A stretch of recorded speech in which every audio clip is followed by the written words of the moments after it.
আল্লাহ বললেন ইদা নুদিয়া লিস-সালামি ইয়াউমিল জুমআহ, জুমার দিনে আজান যখন দেয়া হয়, এই আজান দ্বারা উদ্দেশ্য হচ্ছে খতিব বসলে যেই আজান 12:30 12:15 দিকে যেই আজান, এই আজান উদ্দেশ্য নয়। বিশ্বনবীর সময়ে এই 12:30 12:15 দিকে যে আজান ছিল এটা ছিল না। বিশ্বনবীর সময়ে ছিল না, আবু বকরের সময়ে ছিল না, সাইয়েদনা ওমর ফারুকের সময়ে ছিল না। এটা চালু হয়েছে সাইয়েদনা উসমান যুন-নুরাইনের সময়ে। তখন মদিনাতে মানুষের সংখ্যা অনেক বেড়ে গিয়েছে, লোকজন আর জায়গা হয় না, মুসল্লিতে ঠাসাঠাসি।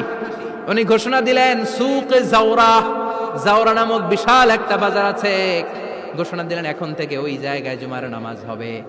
মানুষ যেন আগ থেকে প্রস্তুতি নিয়ে আসতে পারে, এজন্য জাওরা নামক বাজারে উনি আর একটা আজান দেওয়ার প্রচলন করলেন। সুবহানাল্লাহ। সেখান থেকে আজ অবধি আমরা এই অতিরিক্ত আজানটা দিয়ে, এটা নবীর সুন্নাত না, এটা সাহাবীর সুন্নাত। বিশ্বনবীর সুন্নাহ মেনে নেওয়া যেমনি আবশ্যক, 4 খলিফার থেকে পাওয়া সুন্নাতগুলো মেনে নেওয়া আবশ্যক।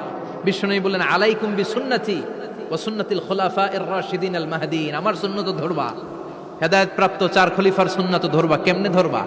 ইক্ষু চিনেন? ইক্ষু। বিশ্বনবী বললেন আব্দু আলাইহা বিন নওয়াজিজ, আমার সুন্নাত আর সাহাবীদের সুন্নাতকে চাপার দাঁত দিয়ে আঁকড়ে ধরো, যাতে ছুটে না যায়। চিল্লায় পড়েন আল্লাহু আকবার।